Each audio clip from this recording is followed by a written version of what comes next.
What if I told you that one of the most revered figures in ancient history, like a founding patriarch to literally billions of people today, could theoretically be classified under modern UN law as the architect of a multi-generational human trafficking ring?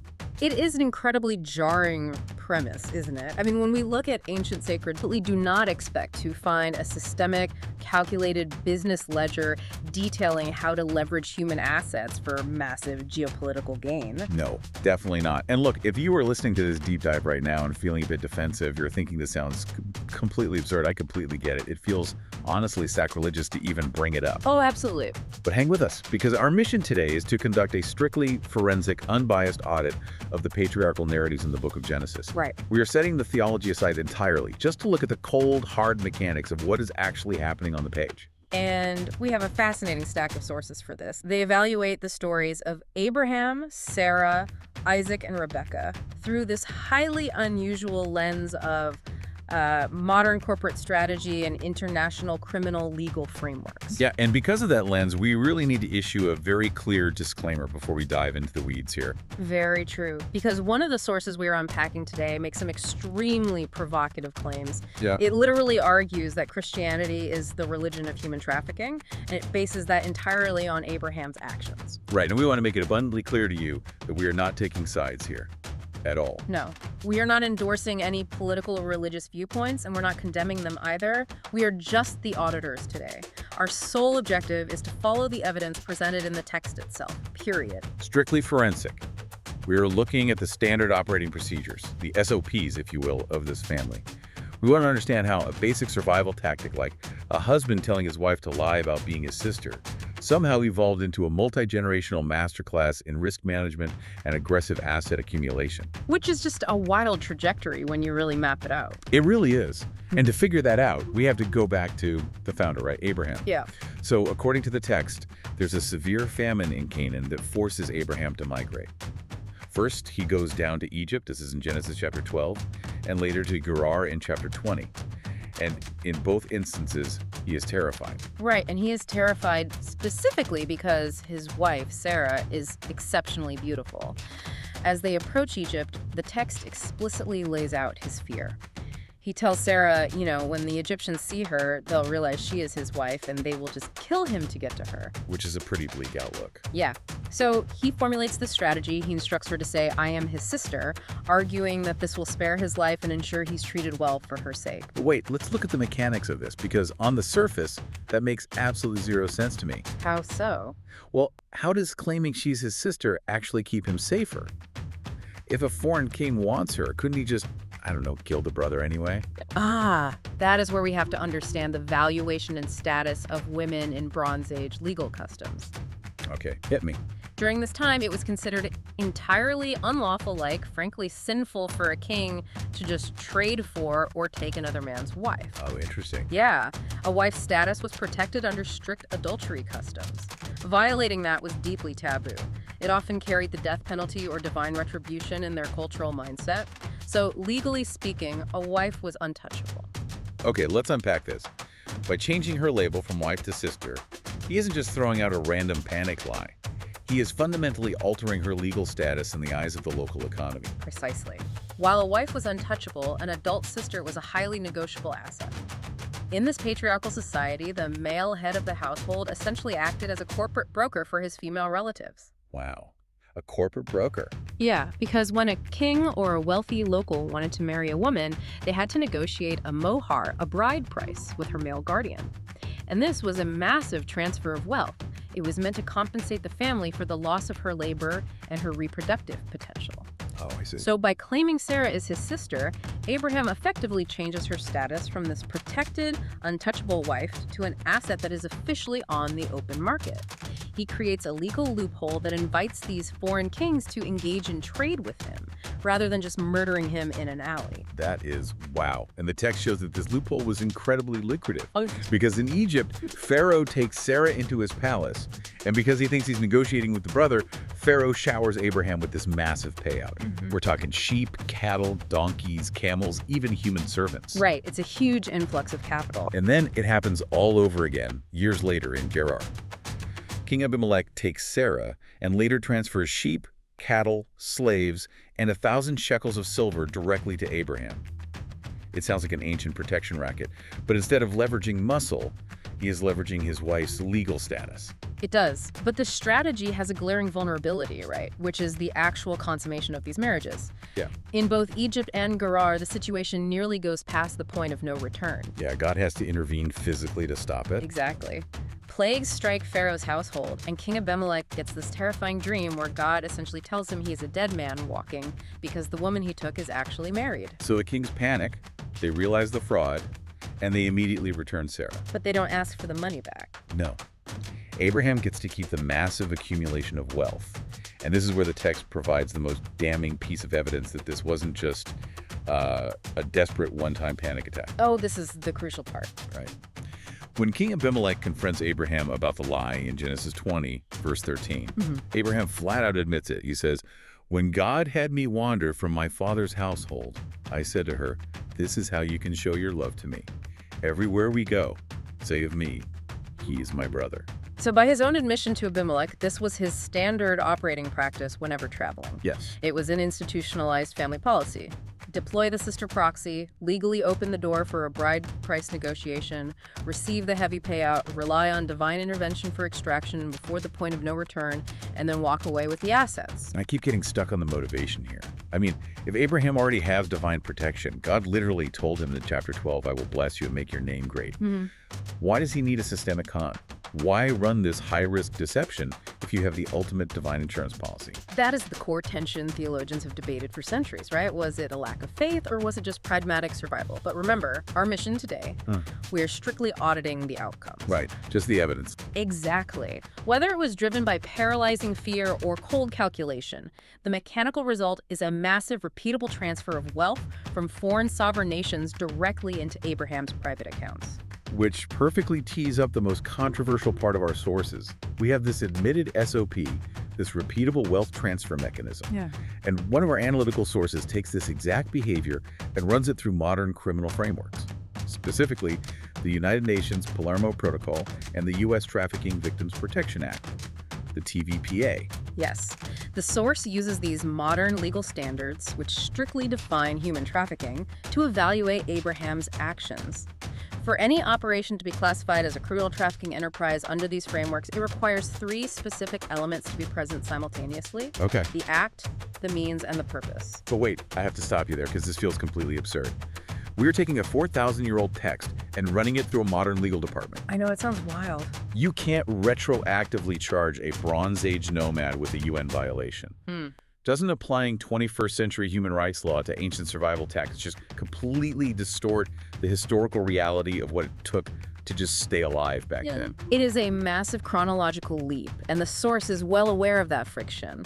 But what's fascinating here is why the source applies this law. The point isn't to try and posthumously prosecute Abraham in an international court, you know? Okay, so what is the point? The Palermo Protocol is being used as a heuristic, a clinical tool designed to strip away that theological shielding we instinctively apply to biblical founders. Oh, I see. Yeah, when we read that God blessed Abraham with wealth, we tend to ignore how that wealth physically changed hands. Applying the TVPA forces us to look exclusively at the mechanics of the transaction. Okay, so if we are just looking at the mechanics, how does the source actually map this ancient story onto TVPA's 3 requirements? It breaks down surprisingly cleanly, actually. The first requirement is the act, which the law defines as the recruitment, transportation, or harboring of a person. The source argues Abraham clearly fulfills the act by transporting Sarah across international borders into Egypt and Gerar. Right, they're migrating. That part is straightforward. But what about the means? The TVPA usually requires force, fraud, or coercion. How does that apply if Sarah is presumably voluntarily going along with the plan? Because under the law, fraud itself acts as the coercive mechanism. Oh. The means, in this case, is the intentional misrepresentation of her marital status to the local populations. By fraudulently labeling her a sister, Abraham creates a legal fiction. Sarah might be going along with it, sure, but the fraud deprives the foreign kings of the ability to make an informed legal decision. Because they think they're buying a sister, not a wife. Exactly. And it places Sarah in a position where her physical autonomy is suddenly subject to a bride price negotiation. She loses agency because her status was fraudulently altered by her guardian. I see. So the lie is the coercion. Mm. And then the third element is the purpose, which the TVPA defines as exploitation, usually financial or sexual. Right. And the source argues the purpose is realized the exact moment Sarah is acquired by foreign leaders and Abraham receives the livestock, servants, and silver. He utilized fraud to facilitate the acquisition of his wife for immense financial gain. Wow. When you remove the theology, the mechanical circuit of the TVPA is it's completed. It is a deeply uncomfortable perspective. Yeah. But as an audit, it highlights a pattern of behavior that you really cannot unsee once it's pointed out. But here's where it gets really interesting. If this was just Abraham being uniquely flawed, you might write it off. Sure. But the text proves this was a calculated family policy because it gets passed down directly to the next generation. We see a literal copy-paste of this strategy by his son. Yes, we see the generational transfer of this SOP in Genesis chapter 26. There is another famine, and Abraham's son, Isaac, travels to the exact same location his father did, Gerard. He's dealing with a king who holds the exact same name or title, Abimelech. And when the local men start asking Isaac about his exceptionally beautiful wife, Rebecca, he uses the exact same lie. He tells them, "She is my sister."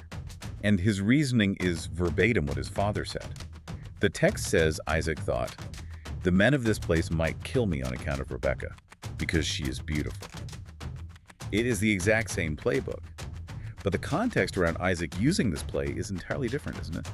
The context is the key difference here. When Abraham first used this tactic, he was essentially a refugee trying to survive. But when Isaac uses it, he is the heir to a massive established estate. Right. Furthermore, right before Isaac deploys the sister proxy lie, God appears to him and issues an explicit, ironclad guarantee of protection and prosperity. God tells him, "Stay in this land for a while, and I will be with you and will bless you. For to you and your descendants, I will give all these lands." So Isaac is not operating out of bare bones, desperate survival. Not at all. He has the wealth, and he already has the divine guarantee in his pocket. The source actually frames Isaac's use of the lie not as survival, but as a preemptive business strategy. He is actively managing risk in a new operational environment by running the proven family playbook. But Isaac fumbles the execution. Right, he doesn't get the payout. Exactly. The deception in his case is entirely unconsummated. He doesn't get the massive bride price up front. Instead, King Abimelech happens to look down from a window one day and sees Isaac caressing his wife Rebecca. Oops. Yeah, the king instantly realizes the fraud. He summons Isaac, completely calls him out, and stops the scheme cold. He actually scolds Isaac, saying, "One of the men might well have slept with your wife and you would have brought guilt upon us." So what does this all mean? If Isaac gets caught before he can trigger the massive payout of sheep and silver like his dad did, doesn't that make this inherited SOP a complete failure? I mean, he ran the play, but he got tackled behind the line of scrimmage before he could score the assets. If we connect this to the bigger picture, it only looks like a failure on the surface. The source argues that getting caught actually yielded a dividend far more valuable than a one-time payout of livestock. Really? Yes. The fallout of the failed deception ironically became the catalyst for Isaac's absolute economic dominance over the region. I am going to need you to connect those dots, because how does getting caught in a massive fraud lead to economic dominance? It is all about how King Abimelech reacts to the fraud.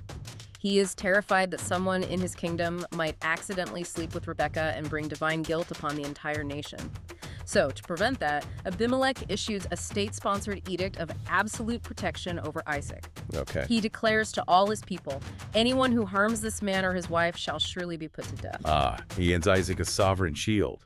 It is absolute legal immunity. Exactly. And shielded by this absolute legal protection, Isaac goes to work.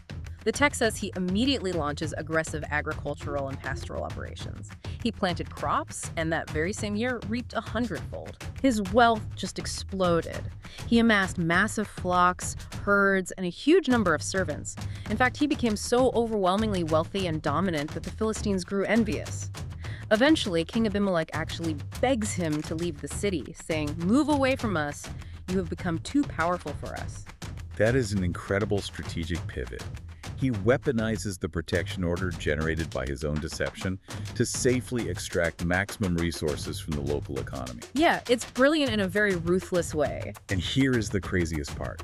When the king finally asks him to leave because he's become a systemic risk to their economy, Isaac doesn't just pack up and go back to Canaan. He moves out to the valley and pivots to monopolizing the regional infrastructure. He goes straight for the water. And in a Bronze Age desert economy, controlling the water isn't just a business, it is absolute leverage over life and death. Right. Think about it like a modern telecom monopoly. Isaac isn't just building his own cell towers, he's systematically buying up the entire spectrum. Great analogy. The text details how he reopens all the wells his father's servants had dug years ago, which the Philistines had stopped up. But he doesn't stop at the old network. His servants start relentlessly digging new wells in the valley. And causing quite a stir. Oh yeah, the local herders dispute the first one, so he names it Esek, which means contention. They physically fight over the second one, so he names it Sitna, which means enmity. He just keeps moving and digging until he secures a third well with no opposition, naming it Rehoboth, saying, "Now the Lord has given us room and we will flourish in the land." The source points out that this is where we see the concept of the covenant operating as a theologically legitimized corporate monopoly strategy. Isaac uses the mandate of divine blessing to justify a relentless, inescapable economic chokehold over the surrounding nations. By cornering the water supply. Exactly. He makes the sovereign nation completely reliant on his private enterprise. He essentially forces a hostile government to the negotiating table. The king, who just kicked him out for being too powerful, suddenly realizes that Isaac controls the region's lifeblood from just outside the city limits. This raises an important question about the reality of geopolitical power dynamics in these texts, because you are exactly right about the negotiating table. After Isaac secures the water monopoly, the text tells us that King Abimelech, along with his top personal advisor and the supreme commander of his military forces, travels from Gerar all the way out to Beersheba just to meet with Isaac. The sovereign ruler of the nation has to travel to the immigrant businessman's camp. Exactly, and Isaac asks them straight up, "Why have you come to me since you were hostile to me and sent me away?" And they just admit defeat. They say, "We saw clearly that the Lord was with you. Let us make a treaty with you that you will do us no harm." That is just stunning. The local government begs for a non-aggression treaty because the private monopoly is so absolute. And when you trace the timeline back, that entire accumulation of untouchable power was catalyzed by the sovereign shield he received from that initial family SOP, the sister proxy deception. It is a remarkable evolution. Today, we started by auditing a family's basic, somewhat legally dubious survival tactic, leveraging a legal loophole regarding a sister's bride price status to avoid violence. Right. We saw that exact tactic weaponized by Abraham as a highly lucrative standard operating procedure for risk management and asset acquisition. And finally, we watched it evolve under Isaac into a full-scale corporate monopoly over regional utility resources, culminating in a binding peace treaty that heavily favored the patriarchs. It completely shatters how you traditionally read the book of Genesis. And that is exactly why this deep dive matters to you. It is so easy to let our eyes glaze over when reading familiar ancient texts, because we assume we already know the moral of the Sunday school story. Oh, totally. But when you apply unconventional frameworks like modern corporate monopoly strategy, risk management, or even anti-trafficking statutes, it forces you to read actively. It challenges your deep-seated assumptions and reveals complex, calculated, and sometimes ruthless human strategies that are hiding in plain sight right behind the theology. It really grounds these monumental figures in reality. It reminds us that they were operating in a cutthroat geopolitical landscape. Their survival and their eventual dominance required intense strategic calculation, legal maneuvering, and yes, sometimes profound deception. Yeah. By analyzing the cold mechanics of their actions rather than just accepting the spiritual narratives, we gain a much sharper, albeit more complicated, understanding of how power and wealth were actually acquired and consolidated in the ancient world. Before we wrap up today's audit, I want to leave you with a final thought to mull over. Something that builds on everything we've uncovered today, but flips the perspective one last time. We've spent this entire time talking about the brilliant, if morally complex, strategies of Abraham and Isaac. But what about the foreign kings? What about Pharaoh and King Abimelech? The men who were supposedly the victims of the deception. Exactly. If these deceptive practices continually resulted in massive wealth transfers and binding peace treaties that heavily favored Abraham and Isaac, what does that actually say about those foreign kings? They seemingly fell for the exact same trick multiple times. Yeah, they really did. They paid heavily for it in livestock, silver, and immense political capital. And yet they are the ones who ultimately legitimized the patriarch's economic dominance by handing them state-sponsored protection and signing non-aggression treaties. That's a great point. Could it be that the true targets of this family sister proxy deception weren't just a few herds of sheep or a quick payout of silver shekels? Could the real target have been forcing the geopolitical stability of the Canaanite nations all along? Keep digging, keep questioning those ancient texts, and we will catch you on the next deep dive.